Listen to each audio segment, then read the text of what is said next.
Hello everyone, welcome to UGC Net English Literature, and I welcome each one of you to this channel, and I invite you to hear the video lectures what I'm gonna post in this YouTube channel.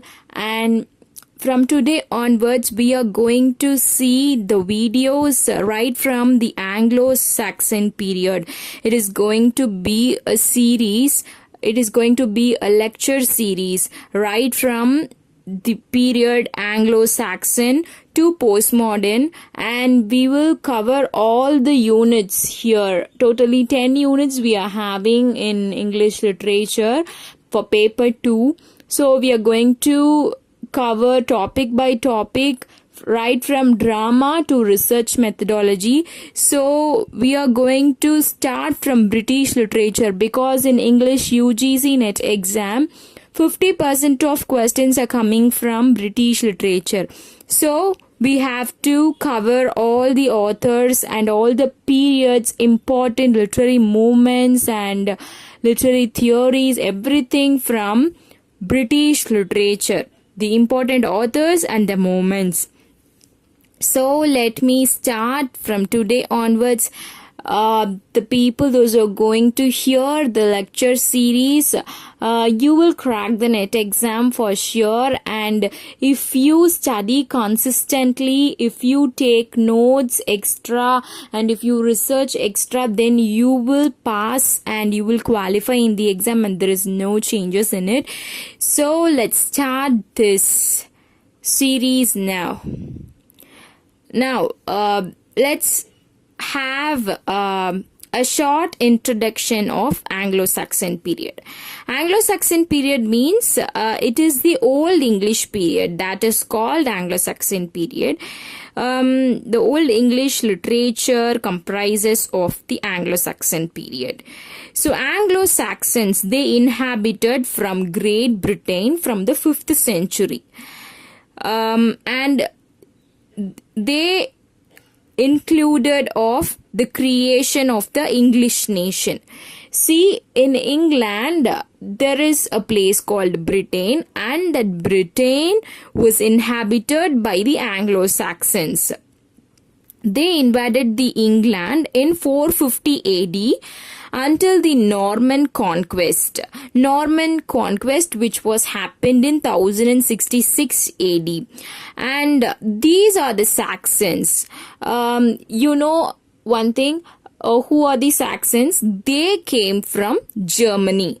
The Germanic people, they got divided into 3 people. They are Angles, Saxons and Jutes. This word Angle, A-N-G-L-E, this word got derived as England. So from Germany, these 3 parts of people, Angles, Saxons, Jutes, came from England, and they settled in Great Britain in the 5th century.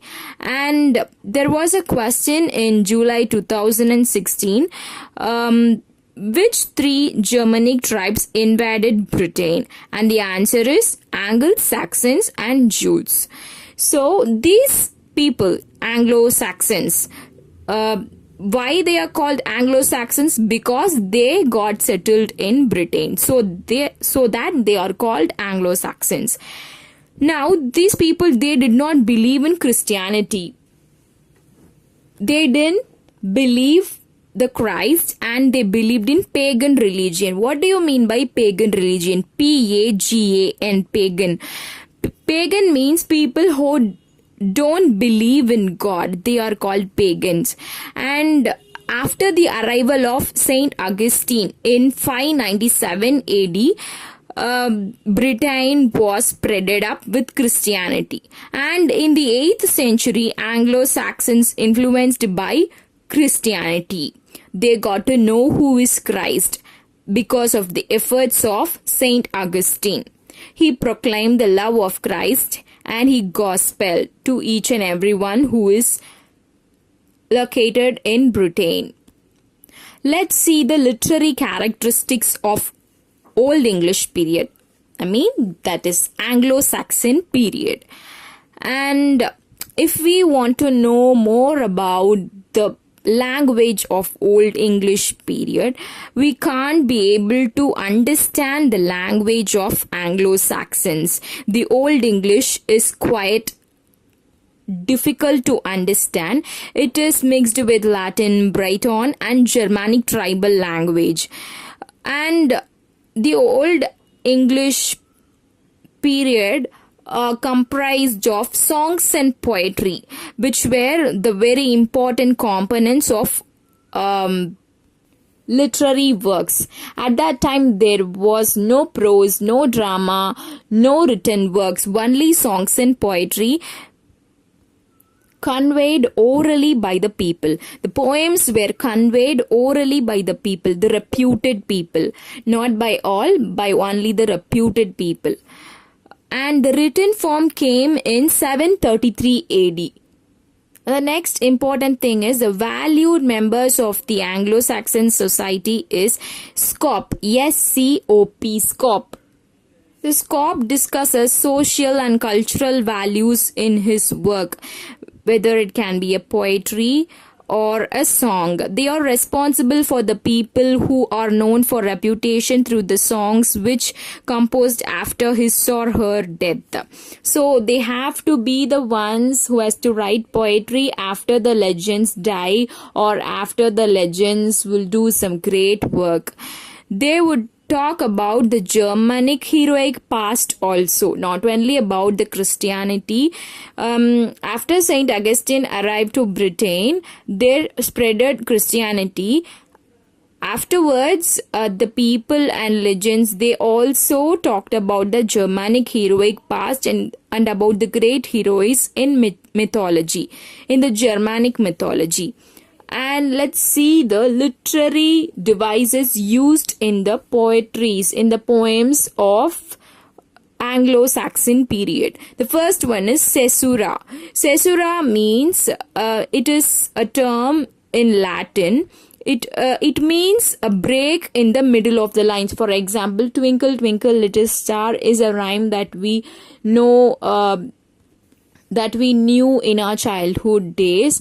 So twinkle twinkle and there is a break, and little star, after comes a little star. So this is an example of caesura. And alliterative verse, as you all know, alliteration means the beginning of the consonant sounds of the words. For example, Amazon added an apple in the apple mall. So this is a suitable example to understand the alliteration. And the third one is kenning. Kenning means compound words. For example, if I say Whale Road for C, then that is the kenning.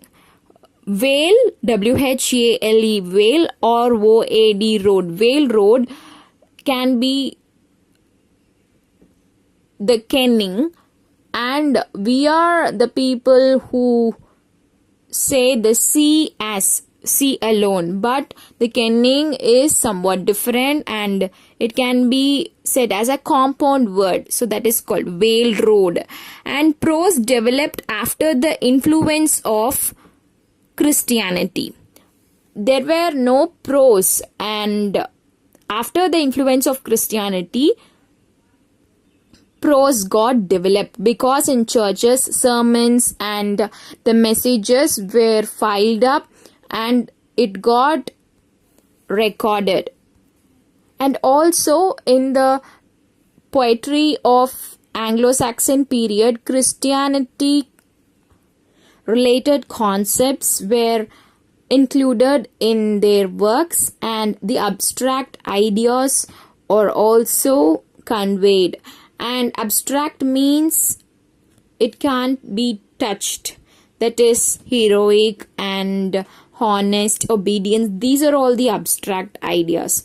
So you can't touch it. These abstract ideas are included in the poems of Anglo-Saxon period. And we'll meet soon in the next video lecture with the works of Old English period, the best known works of Anglo-English. Anglo-Saxon period, and the important works were Beowulf, Exeter Book, Caedmon. So I'll tell you in the next video lecture. Till the time we meet next, we'll meet soon in the next video lecture. Happy learning and keep loving literature and stay tuned to the channel.